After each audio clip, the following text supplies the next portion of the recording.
গোপালগঞ্জের ঘটনায় অপরাধীদের ছাড় দেওয়া হবে না বললেন স্বরাষ্ট্র উপদেষ্টা। নির্বাচন নিয়ে গভীর ষড়যন্ত্র চলছে বললেন রিজভী। এনসিপি সন্ত্রাসীদের মানবাধিকারেও বিশ্বাস করে নাহিদ। গোপালগঞ্জের সহিংসতা তদন্তে সরকারি কমিটি। নির্বাচনী তফসিল ঘোষণার আগ পর্যন্ত থাকবে ভোটার হওয়ার সুযোগ। আরও 5 দিন বৃষ্টি থাকবে, বাড়বে তাপমাত্রাও। চলতি বছর বাড়তি থাকবে সোনার দাম, গোল্ড কাউন্সিলের রিপোর্ট। ইরাকের শপিং মলে আগুন, নিহত অন্তত 50। ভয়াবহ দুর্যোগের কবলে পাকিস্তান, 24 ঘন্টায় 54 জনের মৃত্যু। পাকিস্তান সিরিজের দল ঘোষণা করল বাংলাদেশ। গোপালগঞ্জের সহিংস ঘটনায় জড়িতদের কাউকে ছাড় না দেওয়ার হুঁশিয়ারি দিয়েছেন স্বরাষ্ট্র উপদেষ্টা লেফটেন্যান্ট জেনারেল মোহাম্মদ জাহাঙ্গীর আলম চৌধুরী। বৃহস্পতিবার সচিবালয়ে সাংবাদিকদের তিনি বলেন, যারা অন্যায় করেছে সবাইকে গ্রেফতার করা হবে। জাতীয় নির্বাচন নিয়ে ভেতরে ভেতরে গভীর ষড়যন্ত্র চলছে বলে মন্তব্য করেছেন বিএনপির সিনিয়র যুগ্ম মহাসচিব রুহুল কবির রিজভী। বৃহস্পতিবার রাজধানীর নয়াপল্টনে দলের কেন্দ্রীয় কার্যালয়ের সামনে প্রতিবাদ সমাবেশে তিনি এ মন্তব্য করেন। গোপালগঞ্জের ঘটনায় 4 জন মানুষ বিচার বহির্ভূতভাবে মারা গেছে। আমরা সন্ত্রাসীদেরও মানবাধিকারে বিশ্বাস করি। আওয়ামী লীগ ও ছাত্রলীগকে বিচারিক প্রক্রিয়ায় আনতে হবে বলে মন্তব্য করেছেন এনসিপির আহ্বায়ক নাহিদ ইসলাম। বৃহস্পতিবার ফরিদপুরে দলটির পদযাত্রা কর্মসূচিতে দেওয়া এক বক্তব্যে একথা বলেন তিনি।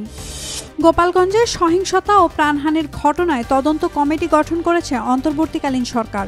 বৃহস্পতিবার প্রধান উপদেষ্টার ফেসবুক পেজে প্রকাশিত বিবৃতিতে জানানো হয়, 3 সদস্যের কমিটির প্রধান করা হয়েছে স্বরাষ্ট্র মন্ত্রণালয়ের সিনিয়র সচিব নাসিবুল গনিকে। বাকি 2 সদস্য হলেন জনপ্রশাসন ও আইন মন্ত্রণালয়ের একজন করে অতিরিক্ত সচিব। ভোটার তালিকা সংশোধন অধ্যাদেশ 2025-এর খসড়া চূড়ান্ত অনুমোদন দিয়েছে উপদেষ্টা পরিষদ। এর ফলে নির্বাচনী তফসিল ঘোষণার অন্তত 1 মাস আগ পর্যন্ত যেসব নাগরিক 18 বছর বয়স পূর্ণ করবেন তারা ভোটার তালিকায় অন্তর্ভুক্ত হওয়ার সুযোগ পাবেন। দেশে আগামী 5 দিন বজ্রসহ বৃষ্টির সম্ভাবনা রয়েছে বলে জানিয়েছে আবহাওয়া অধিদপ্তর। দেশের বিভিন্ন এলাকায় মাঝারি থেকে ভারী বর্ষণের পাশাপাশি তাপমাত্রাও কিছুটা বাড়তে পারে।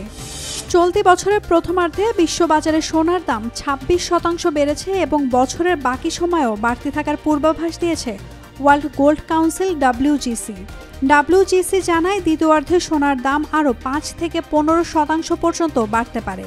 যদিও রাজনৈতিক স্থিতিশীলতা বা বাণিজ্যিক প্রবৃদ্ধি হলে 17% পর্যন্ত কমার আশঙ্কাও রয়েছে। পূর্ব ইরাকের কুত শহরে একটি 5তলা শপিং মলে ভয়াবহ আগুনে অন্তত 50 জন নিহত হয়েছেন। হতাহতের সংখ্যা আরও বাড়তে পারে বলে আশঙ্কা করা হচ্ছে। সোশ্যাল মিডিয়ায় ছড়িয়ে পড়া ভিডিওতে দেখা যায় রাতভর দমকল কর্মীরা আগুন নিয়ন্ত্রণে আনতে লড়াই করছেন। আগুন লাগার কারণ এখনো জানা যায়নি। তদন্ত চলছে। 48 ঘন্টার মধ্যে প্রাথমিক প্রতিবেদন প্রকাশ করা হবে বলে জানিয়েছে স্থানীয় গভর্নর। টানা ভারী বর্ষণে বিপর্যস্ত পাকিস্তান। গত 24 ঘন্টায় দেশজুড়ে অন্তত 54 জনের মৃত্যু হয়েছে। আহত হয়েছেন 220 জনেরও বেশি। পাঞ্জাব প্রদেশে পরিস্থিতি সবচেয়ে ভয়াবহ। নদীর পানি বাড়ায় রাওয়ালপিন্ডিতে নিরাপদ আশ্রয়ে যেতে বলা হয়েছে স্থানীয়দের। দেশটির দুর্যোগ ব্যবস্থাপনা সংস্থার বরাতে বৃহস্পতিবার এ তথ্য জানিয়েছে বার্তা সংস্থা AFP। 20 জুলাই শুরু হতে যাচ্ছে বাংলাদেশ পাকিস্তান 3 ম্যাচের T20 সিরিজ। এই সিরিজের জন্য 16 সদস্যের স্কোয়াড ঘোষণা করেছে BCB।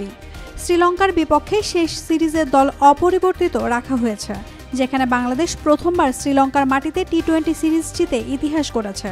সিরিজের 3টি ম্যাচই হবে মিরপুরে 20, 22 ও 24 জুলাই।